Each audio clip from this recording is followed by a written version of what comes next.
remember the year 1999 as we were coming to the beginning of the new millennium, and everybody made lists.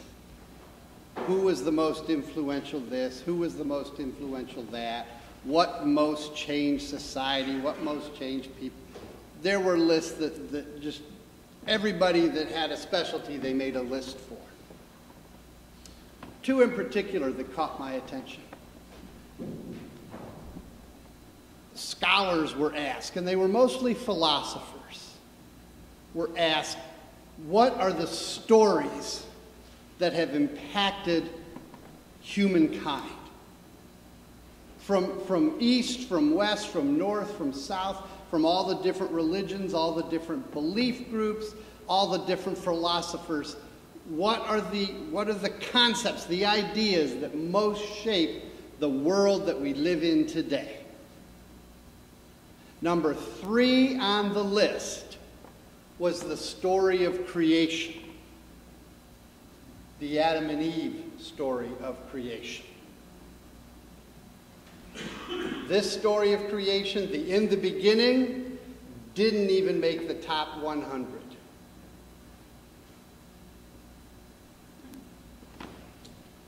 Theologians were asked, name the great thinkers, the great people of God that most influenced the world that we know it as we know it today. Number 1 on the list, who do you think?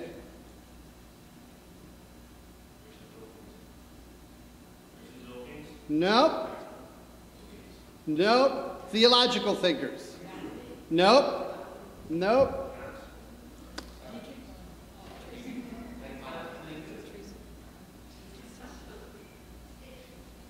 St. Augustine. He was responsible for just about everything that we know, as far as good and evil, the place of humanity in the world. And where did he get his belief system from? The story of creation. The Adam and Eve, not the beautiful one that Vicki read. When we think of the story of creation, most folks go to that Adam and Eve story. And they read that story and they say, people stink. They're terrible. They're awful. Rotten, sinful, below the snake's belly type of people. Unfortunately, that's the way we've been going for the last 2,000 years. See, the Apostle Paul looked at the story of creation and talked about Adam and the first sin and the fall of humanity and how we are all just bad.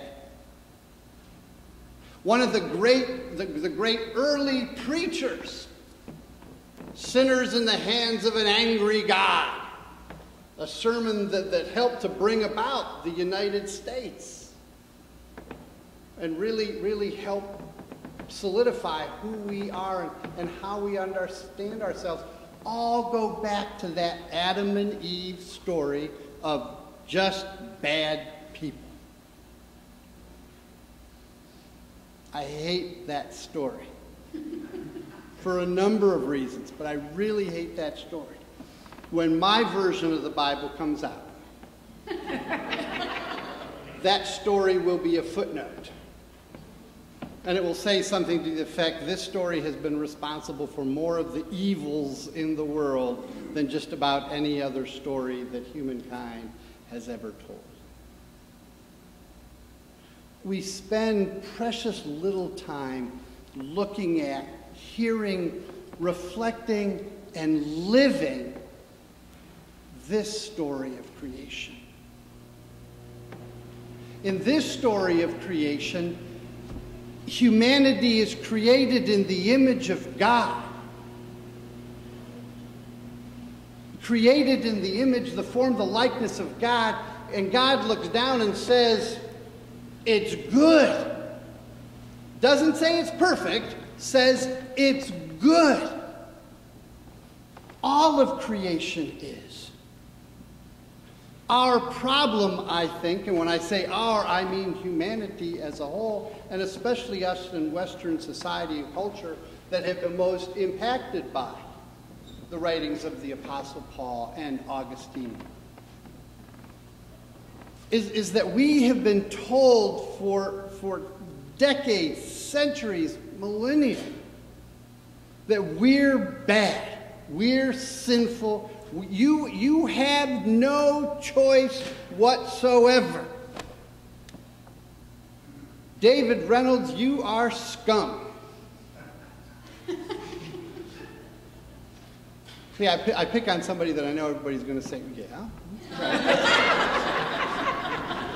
And Nancy's going, go, go, go. And there's nothing you can do about it. That's the way the world looks at us. That's the way we look at each other. When if we look at it from the perspective of the first story, the creation, the in the beginning story, I can say, David Reynolds, you are a good and beloved creature of God. Completely different ways of understanding ourselves and our relationship with our Creator.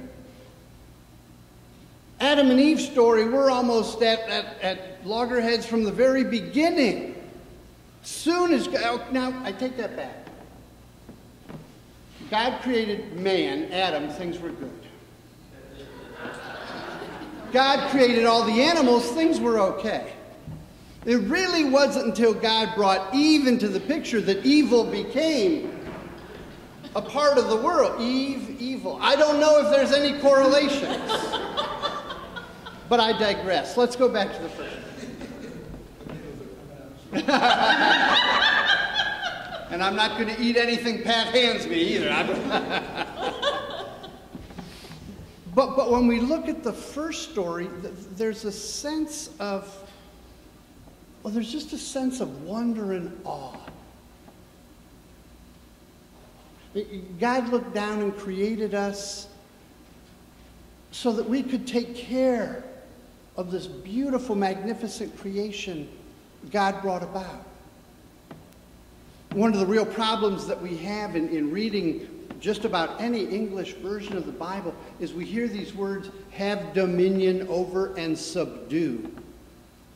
I think for most of us we hear that and there's a sense of hierarchy and power.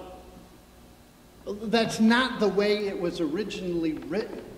And it, again, is one of those mistakes that has been going on for thousands and thousands of years, perpetuating this notion that the creation is there for us to do whatever we want. From strip mining to extinction of animals, doesn't matter because God gave it to us. Yet when you read it in the original Hebrew, it's more of the words that are used are more akin to stewardship and nurturing. Not controlling and exploiting, but looking after, taking care of, cultivating. That's the relationship that God brought us into, not only with all of creation itself, but with God Himself.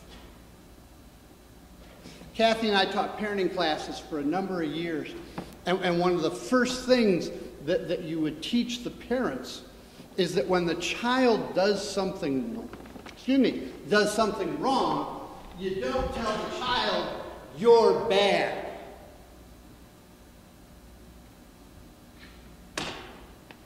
You tell the child, what you did was bad. The choice you made was bad. But the child isn't bad.